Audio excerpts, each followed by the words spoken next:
வாழு வாழ விடு, எல்லோருக்கும் எல்லாம் கிடைக்கட்டும், மனிதன் மனிதனாக இருக்கட்டும். எல்லோரும் ஆட்சியை பிடித்து விட முடியாது, அதற்கான அர்ப்பணிப்பு வேண்டும். அதற்கான அர்ப்பணிப்பு எப்போதுமே முதலமைச்சர் மு.க. ஸ்டாலினிடம் உண்டு. முதலமைச்சர் மு.க. ஸ்டாலின் ஒரு எளிய குடும்பத்தில் பிறந்தவர் தான். ஆனால் போராட்ட குணம் கொண்டவர். எதையும் எதிர்த்து துணிந்து நின்று கேள்வி கேட்கக்கூடிய ஒரு மனிதர். அப்படிப்பட்ட ஒரு மனிதர் ஆள்வது தான் தமிழ்நாட்டுக்கு சரி. எடப்பாடி கே. பழனிசாமியும் அப்படித்தான். திமுக அதிமுக கட்சிகளின் துணிவுதான் அவர்களை மாறி மாறி ஆள வைத்தன. ஜெயலலிதா அம்மையார் அவர்களும் நல்ல துணிச்சல்காரர். எதையும் துணிந்து செய்யக்கூடிய ஒரு ஆள், ஒரு தலைவர். மன்னிக்கணும், ஆள் சொன்னதுக்கு மன்னிப்பு கேட்டுக்கிறேன். எப்படியும் வாழலாங்கிற நினைப்பு இருக்கிறவங்க தான் அரசியலுக்கு வருவாங்க. அரசியலுக்கு ஏதோ ஒரு வெற்றி இருக்கிறதா ஒரு பின்பத்தை ஏற்படுத்துவாங்க. எடப்பாடி பழனிசாமி மற்றும் முதலமைச்சர் மு.க. ஸ்டாலின் ஆகிய இருவருமே அந்த வெற்றிடத்தை ஃபில்ஃபில் பண்ணிகிட்ருக்காங்க. அவங்களுக்குள்ள 1000 கருத்து வேறுபாடு இருக்கட்டும். ஆனால் திராவிட கட்சிகள் நல்ல ஆட்சியை தான் இது வரைக்கும் கொடுத்துட்ருக்காங்க. திமுக வரணுங்கிறது என் ஆசை. ஆனால் ஒருவேளை எடப்பாடியார் வரலாம், வேறு யாரும் வர்றதுக்கான தகுதி அவங்களுக்கு இன்னும் வரல. இதுதான் என்னுடைய கணிப்பு. நாளை காலை தெரிந்துவிடும் என்ன கணிப்பு, என்ன ஒரு விதி விதிக்கப்படுகிறது என நாளை காலை தெரிந்துவிடும்.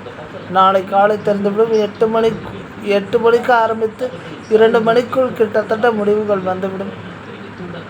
உதய சூரியன் மீண்டும் உதிக்கும். உதய சூரியன் மீண்டும் அரியணை ஏறும். இது நம்பிக்கைக்குரிய விஷயம். எடப்பாடியாரும் நல்ல மனிதர்தான். அவரும் அரியணை ஏற வாய்ப்பு இருக்கட்டும். ஏன்னா இது எலெக்ஷன் ரிசல்ட். மக்களின் மனநிலையை நம்மால் கணிக்க இயலாது. முதல் நிலை ஓட்டர்ஸ் விஜய்க்கு போட்டிருக்கலாம். அது எந்தளவுக்கு அஃபெக்ட் பண்ணுங்கிறது நாளைக்கு தான் தெரியும். ஆனால் என்னுடைய முழு ஆளுமை அப்படின்னு நான் நினைக்கிற ஒரு ஆள்னா அது முதலமைச்சர் மு.க. ஸ்டாலின் மட்டுமே.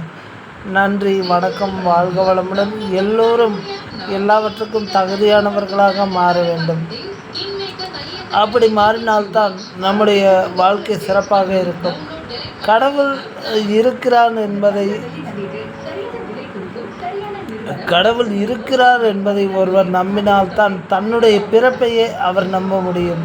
தன்னுடைய பிறப்பை அவர் நம்பினால்தான் அவர் வாழ்க்கையை வாழ முடியும். நான் பிறந்ததற்கு கடவுள்தான் காரணம்.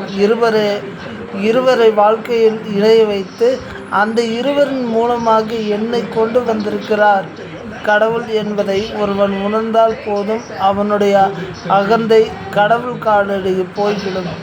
நான் யூடியூப் சேனல் நடத்துவதால் நான் பெரியாள் அல்ல. என்னை கடவுள் படிக்கிறார், நான் அதையே செய்து முடிக்கிறேன்.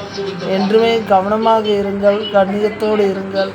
நல்லதை நோக்கிய பயணத்தில் வாழ்கிற வாழ்க்கை தித்திப்பாக அமையும். நன்றியோடு இருங்கள். திகைப்பில்லாத வாழ்க்கை வேண்டும். எதையும் பார்த்து பயப்படாத வாழ்க்கையைத்தான் திகைப்பில்லாத வாழ்க்கை என்று.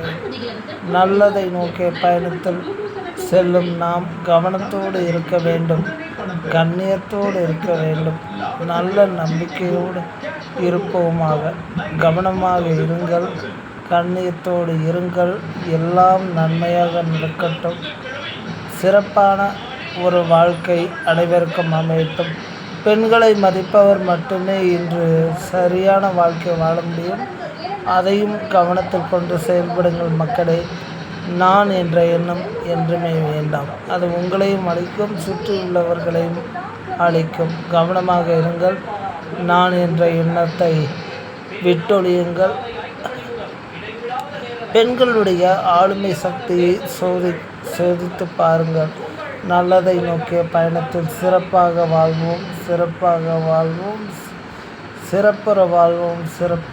வாழ்ந்து சிறப்புற நம்மால் முடிந்ததை பிறகு செய்வோம். கவனமாக இருங்கள் நண்பர்களே. நம்முடைய உற்சாகமும் நம்முடைய எதிர்விடையும் கடவுள் அருளால் இருக்கிறது.